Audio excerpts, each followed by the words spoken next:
Self-driving cars are on the verge of being a common new technology. One common aspect is that it would be possible that the cars would not be owned, but rather you would just call a car and it would come and pick you up, such as an Uber. This idea is called the shared ownership of autonomous vehicles.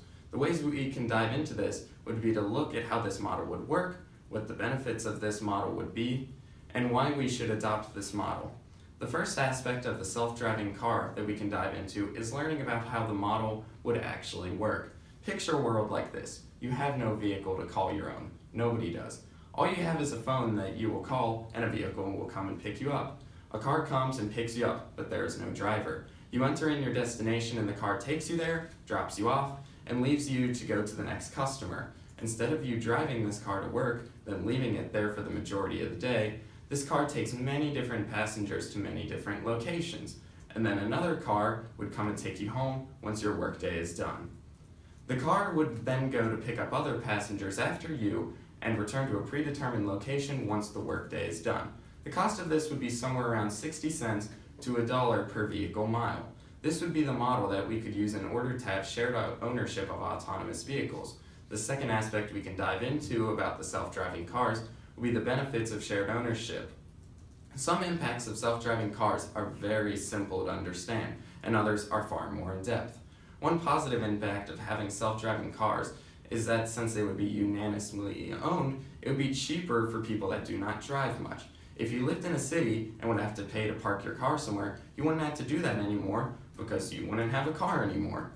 You would just have to pay every time that you would use a car to go somewhere. Another positive aspect is that this model would cut down on emissions due to the fact that the fleet could be electric. This would eliminate all cars that run on gas altogether because nobody would own any, and all the autonomous cars that you would call would be electric, so only electric cars would be on the road. The third positive of having an autonomous fleet of cars would be that it would cut down on emissions by taking the human aspect out of the car. As humans, we are prone to speed up to red lights and hit the accelerator too hard. But with this, the new model, it would take out the human aspect and emissions would be cut. We should adopt this model for self-driving cars because it would be more efficient and it would cause us to reduce our emissions. Instead of driving a car for maybe an hour a day and letting it sit for the rest of the day, you would have a car to go and work, do other things, and then pick you up and then take you home from work. Also, it is possible that the cars could be shared by people that were going and coming from similar locations. This would greatly decrease the dependency of cars by our society and be more energy efficient.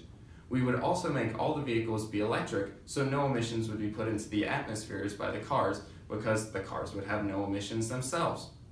This would make it so we protect our environment so much better than we currently are.